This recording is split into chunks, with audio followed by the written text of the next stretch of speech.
بسم اللہ الرحمن الرحیم، نحمدہ و نصلی علی رسولہ الکریم۔ اچھا جی، ابھی میں آپ کو نسخہ بتانے لگا ہوں نزلہ زکام کے لیے۔ تو ایک تو میں نے جیسے پہلے عرض کیا تھا آپ حضرات سے کہ یہ بخار، نزلہ زکام اور سر درد یہ ایسی چیزیں ہیں کہ جو بظاہر کوئی خود بیماری نہیں ہے، بلکہ کسی عضو کی خرابی کی وجہ سے یہ بیماری لگ جاتی ہے، ہو جاتی ہے، اس کی علامت ہے ایک۔ تو ایک تو یہ ہے کہ کوشش کیا کریں کہ یہ بخار، نزلہ زکام یا سر درد 3 دن اس کے لیے کوئی دوائی نہ کھائیں۔ 3 دن میں یہ خود ہی اللہ تعالیٰ اس کو ٹھیک کر دیتے ہیں۔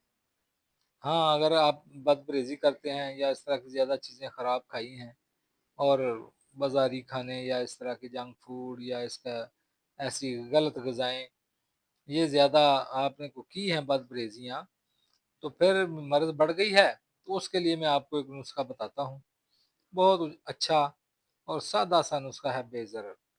ہر کوئی بنا کے اس کو گھر میں اس کی گولیاں بنا کے رکھ لیں، مزیدار بھی ہیں، کھانے میں بھی کوئی دقت نہیں، اور مزے کے ساتھ اس کو آپ ایک ہی گولی لیں گے چائے کے ساتھ تو انشاءاللہ آپ کو افاقہ ہو جائے گا اللہ کے فضل و کرم سے۔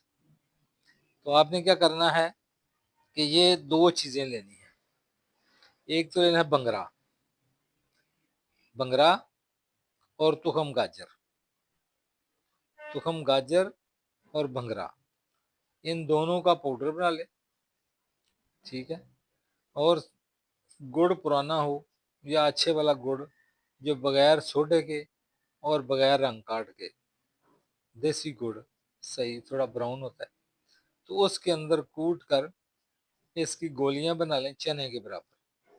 بس ایک گولی چوسیں، 2 گولیاں چوس لیں، پھر 10-15 منٹ کے بعد 1-2 چوس لیں، بس 2-3 بار کریں تو انشاءاللہ افاقہ شروع ہو جائے گا۔ تو زیادہ کھانے کی ضرورت ہو تو 2-3 دن کھا لیں، انشاءاللہ اللہ پاک مہربانی فرمائیں گے اور آپ کا بہترین علاج ہو جائے گا۔ تو لو جی، یہ بھی آپ کا نسخہ ہو گیا، جڑی بوٹی والا اور آسانی والا اور سادہ سا اور ہر کوئی بنانے والا۔